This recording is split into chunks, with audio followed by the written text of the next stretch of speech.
इस सीरीज में हम डिस्कस करेंगे ऐसे टॉप 10 केस लॉज जिन्होंने मेरी, आपकी और इस देश की तकदीर बदल के रख दी। आज नंबर 1 पे हम डिस्कस करेंगे केशव नंद भारती केस के बारे में।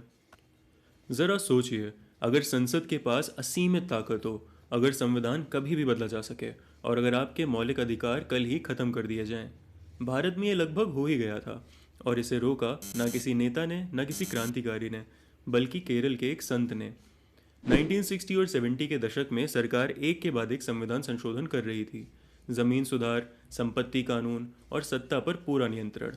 जब नागरिक अदालत गए तो संसद ने कहा, संविधान हम बनाते हैं, हम जैसा चाहें बदल भी सकते हैं।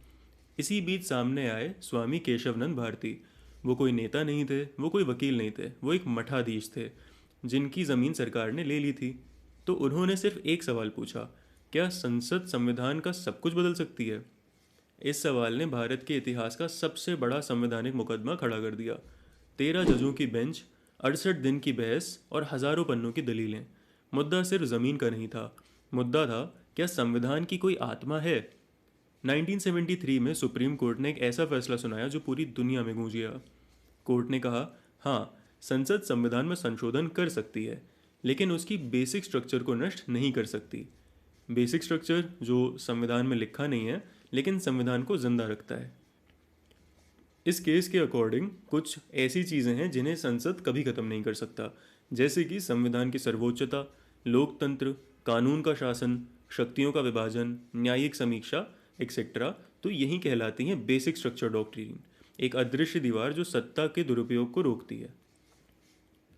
आज जब भी किसी बड़े कानून को चुनौती दी जाती है, कोई संवैधानिक संशोधन सवालों में आता है या सत्ता सीमा लांघती है, तो केशवनंद भारती केस सामने आता है। अगर ये फैसला ना होता तो चुनाव भी हटाए जा सकते थे, अदालतें कमज़ोर हो सकती थी, मौलिक अधिकार अस्थायी बन सकते थे। तो अगली बार कभी भी आपके मन में अगर क्वेश्चन आए कि जजेस के पास इतनी पावर क्यों आती है, तो याद रखिएगा, क्योंकि कभी उन्होंने ही असीमित ताकत को रोका था।